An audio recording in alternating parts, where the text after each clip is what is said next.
Всем привет! Меня зовут Даша, и вы на канале Russian with Dasha, где мы говорим по-русски и изучаем русский как иностранный. Транскрипции на Патреоне, все новости и анонсы в моем телеграм-канале.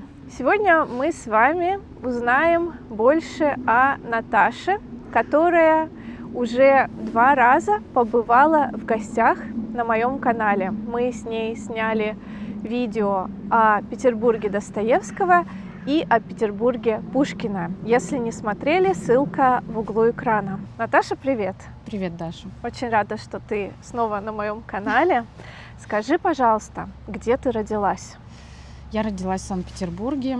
Может быть, поэтому очень люблю его, а может быть и не поэтому, и стараюсь о нем рассказывать много, и вообще живу в нем вот каждый день. Ты родилась в 90-х, ты ребенок 90-х, как и я. С каким чувством ты вспоминаешь свое детство? Наверное, как и многие люди в разные временные эпохи вспоминают детство с теплом, и я, конечно, не исключение.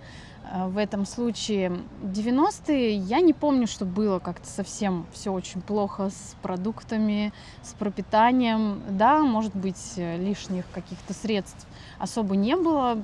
У меня в 1 классе, когда я пошла в 1 класс, появился компьютер. О, ничего себе! есть... У меня компьютер появился в 14 лет или в 15, да, поздно. И то потому, что мой брат пошел в университет, ему нужен был компьютер в первую очередь. Шикарно. Ну, зато, получается, мы ценим больше технологии, то, как они вошли в нашу жизнь. Первые мобильные телефоны тоже были в детстве. Так что не могу сказать, это было очень чудесное детство. Мы активно праздновали детские дни рождения, у нас всегда было много детей. И у всех было в семьях по 2 детей, как правило, вот те, кто нас окружал. Мне кажется, что детство было отличным. Мы меньше сидели дома, больше проводили времени на улице с другими детьми. Тебя часто родители водили в музеи, в театры? Несмотря на то, что нам было довольно далеко добираться до центра, в связи с тем, что метро как не было, так и нет в некоторых районах, но я помню вот эти походы в театр, особенно мне запомнился поход в оперу, где я не очень понимала, что происходит, исследовала свои сережки на ушах, но тем не менее...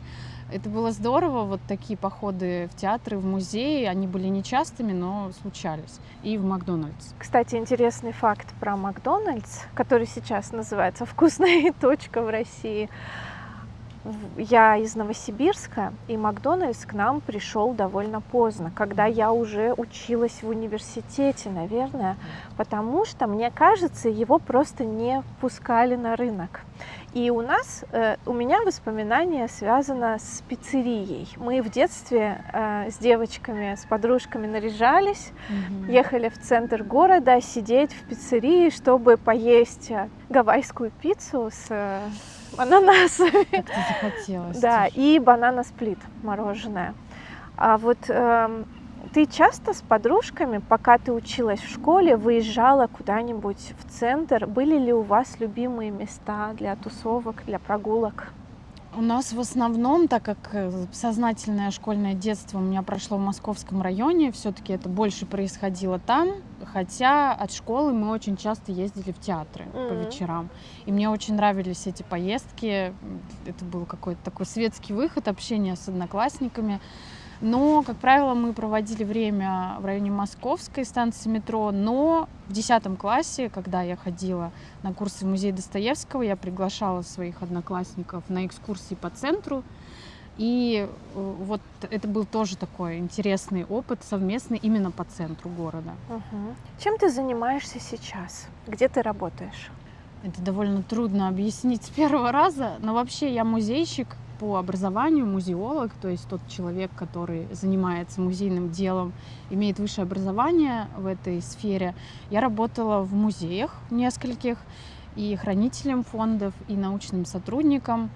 Делала довольно много, потому что музейная среда очень разнообразная, и водила экскурсии, придумывала программы мероприятий, и всякие разные квесты. В общем, чем только не занималась. В музеях это довольно распространенная история.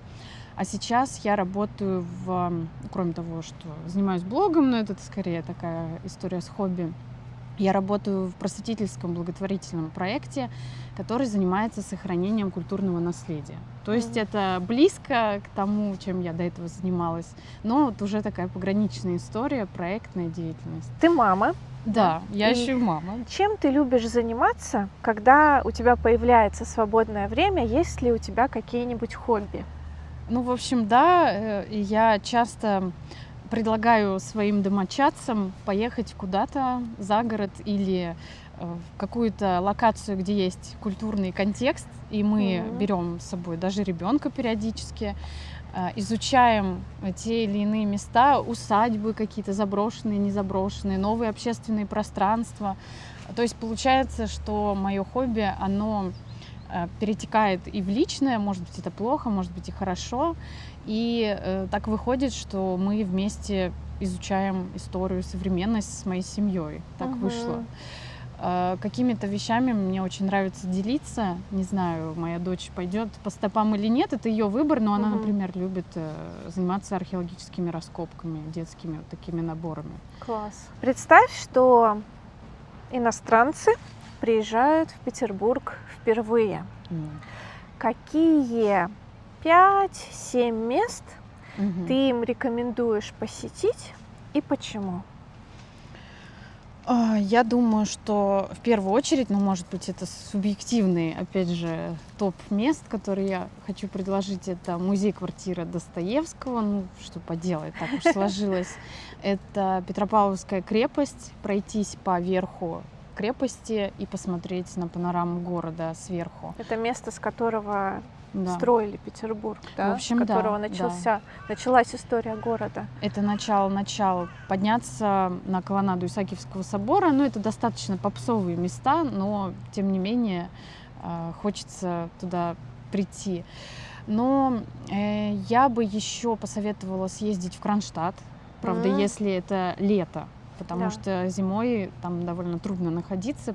Кронштадт, он обладает своей уникальной атмосферой такого кирпичного военного города. Это был порт в свое время. Мне кажется, что с него тоже нужно изучать Петербург. Что касается каких-то локаций, может быть, не совсем музейных, но я, например, очень люблю такие индустриальные кластеры, которые преобразованы уже в современное общественное пространство. Там, может быть, нужно искать конкретные мероприятия, лекции, на что сходить, но, тем не менее, туда можно возвращаться. Это такие места, как Севкабель-порт, Новая Голландия. И еще одной локации, которую я бы посоветовала, не знаю, насколько она, опять же, зайдет иностранным туристам, но это обводный канал. Это бывшая промышленная окраина, сегодня уже центр города. Он, на мой взгляд, имеет очень высокий потенциал для привлечения туристов, и, мне кажется, в ближайшее время он будет все больше и больше развиваться. Хорошо, спасибо, про места мы поняли. Теперь мне интересно, какие блюда русской кухни стоит попробовать? Вот мы как раз на днях с подругой в нашем подкасте обсуждали тему вкусов. Что касается Петербурга, но, опять же, если говорить о каких-то попсовых вещах, это пончики, точнее пышки и корюшка, но, может быть, не обязательно идти именно по этому пути, потому что Петербург, он, в принципе, как при своем создании, имел свойство вбирать вкусы разных кухонь, и французской, итальянской, голландской, и скандинавской, и восточной, и так далее. Я бы, наверное, посоветовала приехать, допустим, в мае и все-таки попробовать взять себе вот это ведерко с жареной корюшкой. Я ее очень люблю. Объясни, пожалуйста, корюшка это? Это рыба. Это такая маленькая рыба, которая ловят в том числе в Балтийском море. Она обладает своим особым огуречным запахом в связи с тем, что вот наша часть Балтийского моря, она более пресная, и поэтому немножко иначе пахнет рыба. Да. Жареная корюшка с пивом. Отлично. Вот, между прочим. Рекомендуем. Да. И ты сказала про пышки, да, это как пончики. Вот на Большой Конюшенной можно попробовать.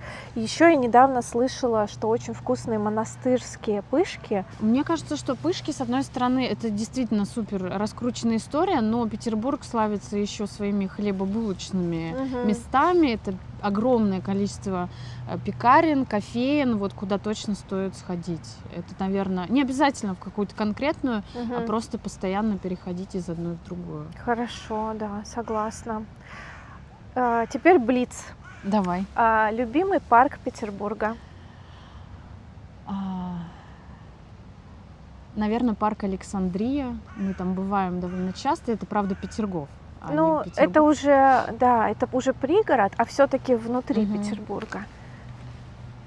Слушай, сейчас. Можно я подумаю? Подумай. Ты можешь ответить. Я могу пока сказать, какой сейчас, у меня любимый парк. Я очень люблю Летний сад и очень люблю Центральный парк имени Кирова, Елагин остров, потому что там много белочек, там очень красивая архитектура, и часто устраиваются разные фестивали, мероприятия. Например, в мае можно посетить фестиваль тюльпанов. Да, точно, там много фестивалей, да. Вот меня почему-то тоже больше всего относят к каким-то пригородным локациям, таким как Павловский парк или Пушкинский парк, Екатерининский или Александрия, но мое детство было связано с Парком Победы и на станции Парк Победы. И, может быть, еще тоже вот один парк, который находится недалеко, это парк авиаторов. Он не так давно был реконструирован, и вот сегодня представляет собой такую тоже современную точку. Ну, достаточно камерный. Почему ты не приезжаешь туда? Я там рядом живу. Не знаю. Можем вместе погулять. Да. Но, может быть, не так часто. Хорошо. Любимый театр Петербурга? Любимый театр — это театр Акимова. Не была никогда. Вот комедии мне там очень нравится, театр Акимова. Не так давно так получилось. Вообще я в студенческое время очень много ходила по спектаклям в театры, но не так давно мы сходили за одну неделю аж на 2 оперы, поставленных по Достоевскому. В Мариинский театр и в новое, в старое здание. «Идиот», да, наверное? «Идиот» и «Игрок». Я очень советую. Нам очень понравилось, мы с мужем ходили, и это было в одну неделю, то есть просто, казалось бы, перенасыщенно контент, но очень советую. Да, я тоже люблю Мариинский, часто туда хожу слушать оперу. Хорошо. Любимый музей Петербурга, кроме музея Достоевского, пожалуйста. Так, хорошо. Какой сложный вопрос. Я вот никогда не задумываюсь о таких вещах, потому что стараюсь как-то в разные места ходить. Мне нравится музей Ахматовой, Анны Ахматовой в Фонтанном доме. За какие-то вот такие глубокие, может быть, междисциплинарные вещи, которые они делают. Я помню, что довольно давно я была в музее хлеба. Это такая неожиданная, с одной стороны, локация, но почему-то мне он сейчас в голову пришел. Тоже очень интересно, как там построена экспозиция, как это все сделано.